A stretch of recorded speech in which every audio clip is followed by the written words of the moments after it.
We have an obligation, a responsibility to be a leader in our sector. And for me, leadership is always about engaging with the future. The sector is facing unprecedented change, and the scale and pace of which we kind of haven't seen before. And for an organisation like Clarion, that's not retrofitting to reduce energy bills, but it's flooding and resilience and loneliness and social exclusion and all of these really big, difficult issues. What are the huge challenges that are affecting us now is the starting point for the Foresight Group. Where are the opportunities? How could we do things differently in the future in a way that would have an even bigger impact? It's always an engagement in how we can make the future better than the present. The Foresight Group enables it to source and crowdsource lots of different views from really different areas of expertise and experience. You really find kind of these issues all so deeply intertwined, which of course we kind of inherently know, but once you start discussing them as a group and getting kind of creative with it, you realise there's huge overlap. The Foresight Group is exploring the world in a way that might ensure that we can provide better, that we can be more responsive, that we can understand the challenges better. So it has a huge ambition and a huge agenda, but it's incredibly exciting.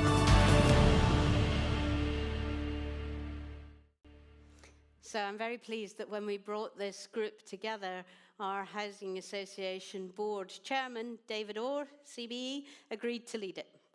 David is known to many of you. He brings a wealth of experience, a strong voice for the sector, and a deep commitment to the values that underpin our work. So to share more about what this expert group found, I'm delighted to hand over to him now. David.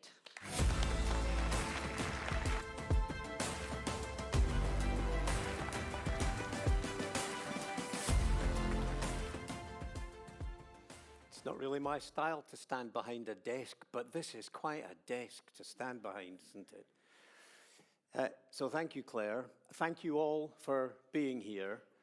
It is for me a real privilege to be here and to have had the opportunity to chair our Foresight Group to help us look far ahead, not just to the next 5 years.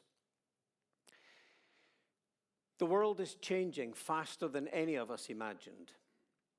Across the globe, we're seeing forces that are reshaping how people live, how they work, how they age. Climate breakdown that's already impacting the homes that we build and maintain. Rapid, unbelievably rapid technological disruption that's outpacing public systems. Demographic shifts that are transforming what communities look like. And widening health inequalities that place pressure on families and on local services. These aren't just abstract trends or distant policy challenges. They show up in the day-to-day lives of our residents, in rising loneliness, in financial and health pressures, in fragmented services, in the sense that change is happening to people, not with them. The latest Clarion Index, which is our in-depth annual resident survey, shows us just how deep these pressures are running. Nearly half of our residents say that financial strain is damaging their mental health. Nearly half. A third of working-age residents are now economically inactive, many because of illness or disability, and 15% of our residents tell us they feel lonely all or most of the time, almost twice the national average. These are not just statistics, but are strong signals of a society under strain. And crucially, as we know, these challenges don't sit in silos. They interact, they compound each other, they magnify vulnerability. So making connection, belonging, and resilience are more important than ever. And at the same time, inequality is deepening, trust in institutions is eroding, and many communities are really struggling to stay connected socially, economically, digitally. Given all of this, it's not surprising that we feel battered into focusing on managing these challenges day to day, never taking time to lift our heads from the demands screaming for our immediate attention. But change doesn't come from keeping our heads down and merely coping. Real leadership, you saw me say it on there, real leadership is always an engagement with the future. Leadership articulates a vision of how the future can be better than the present, and then invests in delivering that. I mean, we must believe in better.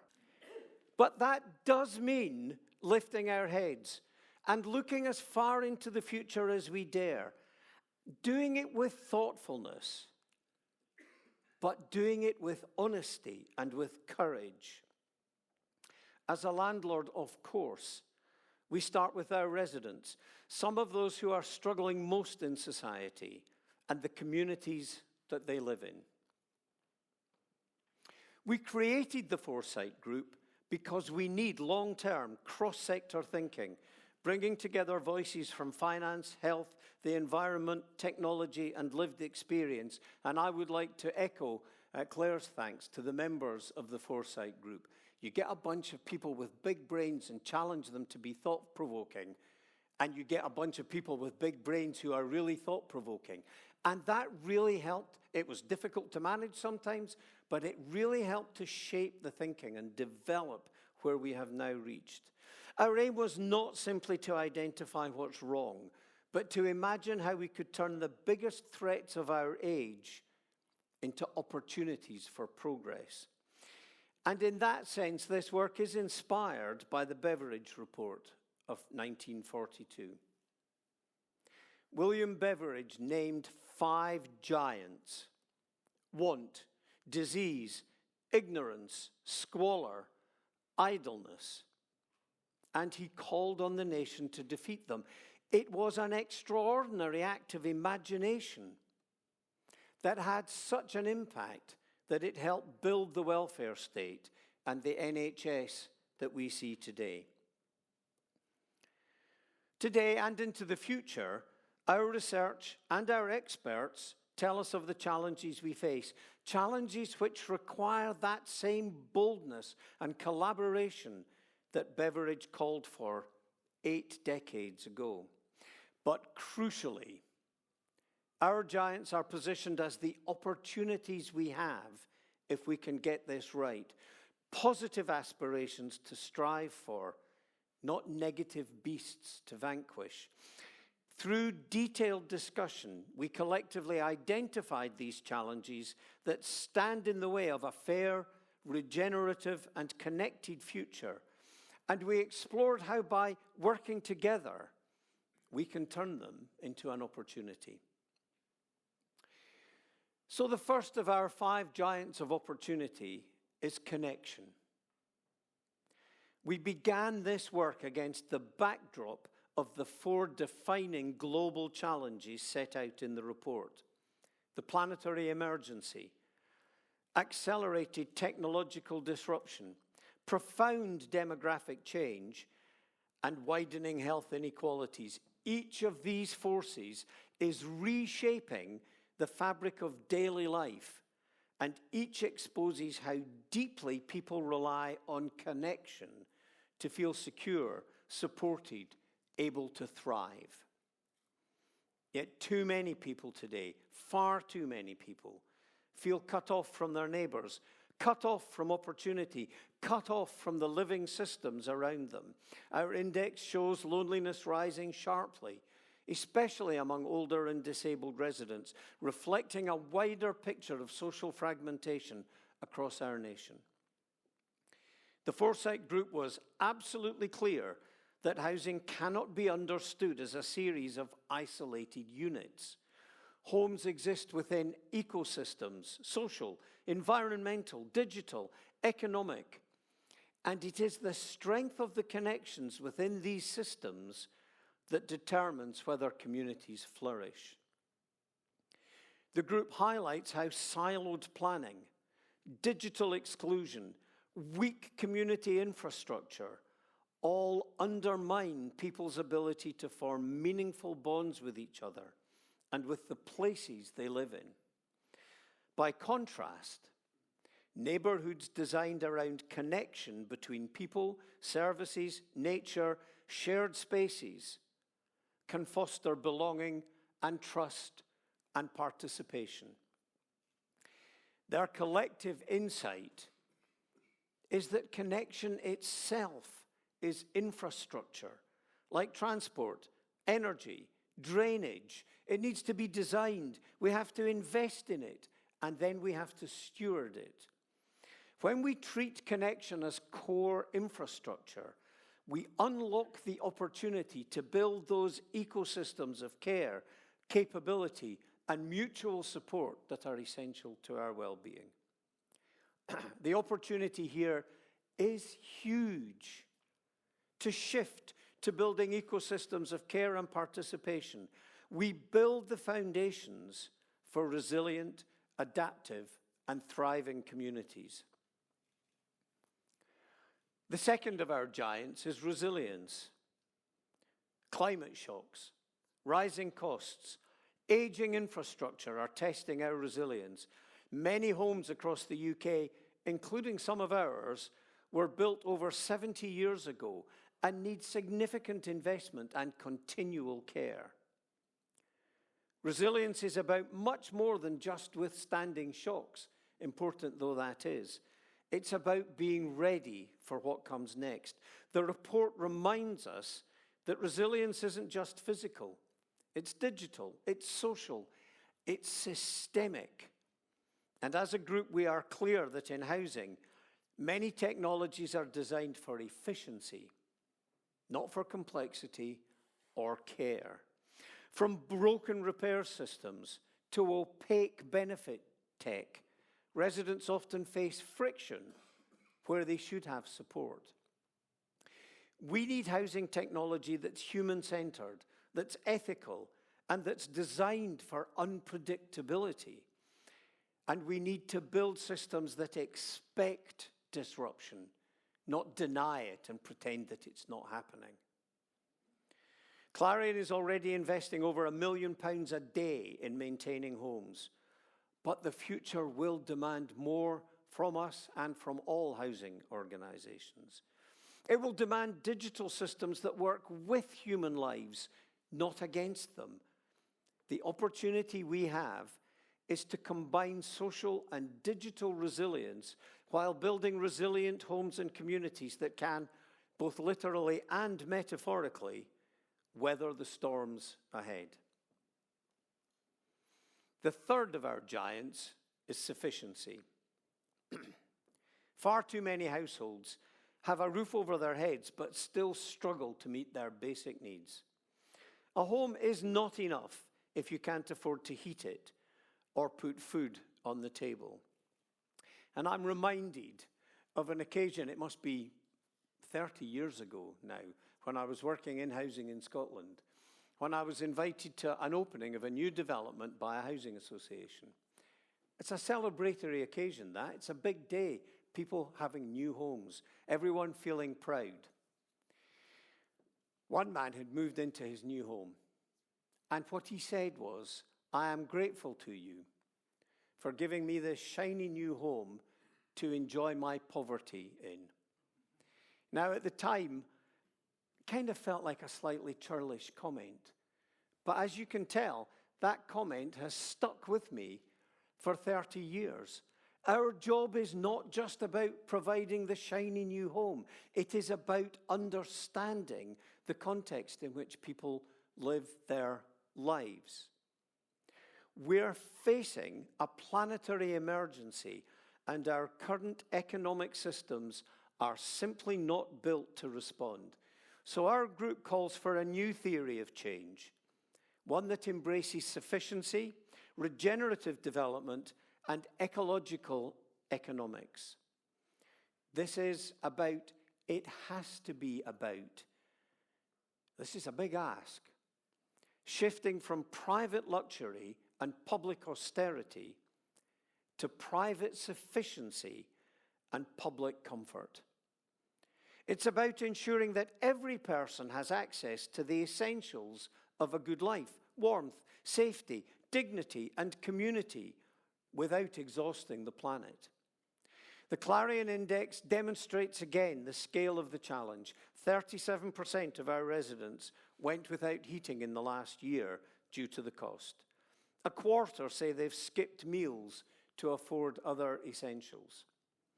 These are not abstract issues, but are daily decisions forced by structural scarcity.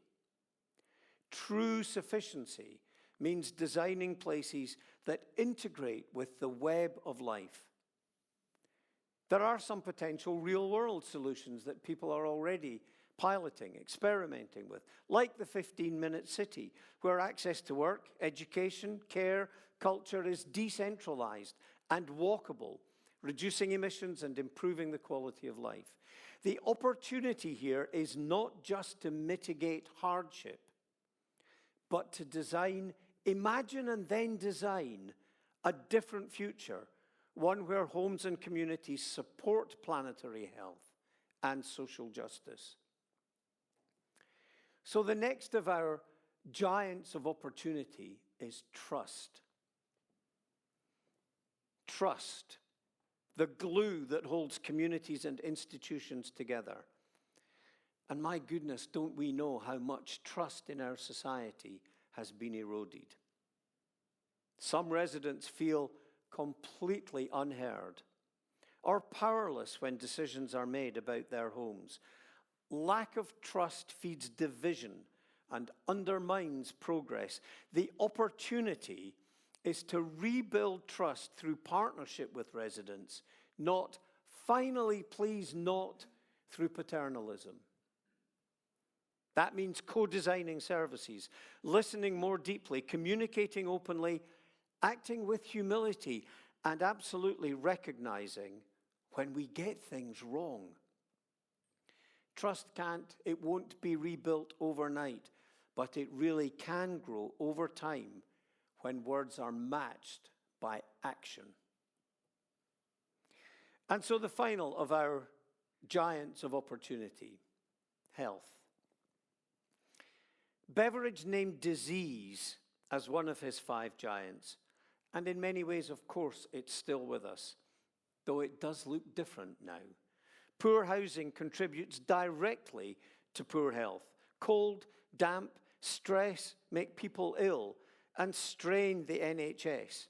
And in passing, it is worth noting that following the Beveridge report and the creation of the Health Service in 1948, Housing and Health were the same government department. So closely aligned did they understand in 1948 how important that connection was. It's 1,000,000 miles from that now. And all of this is costing us not just money, but our health. It's costing the NHS £1.4 billion a year in avoidable treatment from respiratory conditions caused by damp and mold, and mental health issues linked to stress and overcrowding. But we can turn this giant into an opportunity by recognizing that housing is health infrastructure. Warm, dry, accessible homes are preventative medicine. We already know this. We should not be having to say it. Connected communities support our mental and physical health. So working with the NHS, with local authorities and with other partners, we can and must ensure that our homes and communities actively support well-being. They don't undermine it. So these are our 5 new giants of opportunity: connection, resilience, sufficiency, trust, health. These are not just aspirations, but are essential, interconnected ingredients for a fairer, greener, and more secure future. Each one speaks directly to the challenges of our time: social fragmentation, climate stress, economic precarity, broken trust, widening health inequalities, and reframes them as areas where we can make meaningful progress. If we act with purpose, we can transform disconnection into connection, fragility into resilience, insufficiency into sufficiency, distrust into trust, and poor health into well-being. That is the heart of the 5 new giants of opportunity. Together, these 5 giants of opportunity point towards something bigger, the foundations of a new social contract for housing. A renewed understanding of what residents should be able to expect and what organisations like Clarion must do differently to meet that promise. Clarion's commitment is to help to build that new social contract with fresh determination. But we can't do it alone. It will take collaboration across our sector, partnership with local authorities, engagement with communities, support from policymakers who recognise that the future of housing is absolutely central to the successful future of our country. It will require shared ambition and the courage to plan for the long term, not just next week, next month, or the next election. It will require us to invest in hope. If we work together, we can ensure the next century for housing is fairer, greener, and filled with possibility. And we can't solve these issues alone. But we can lead with honesty, with collaboration, and with ambition. Thank you.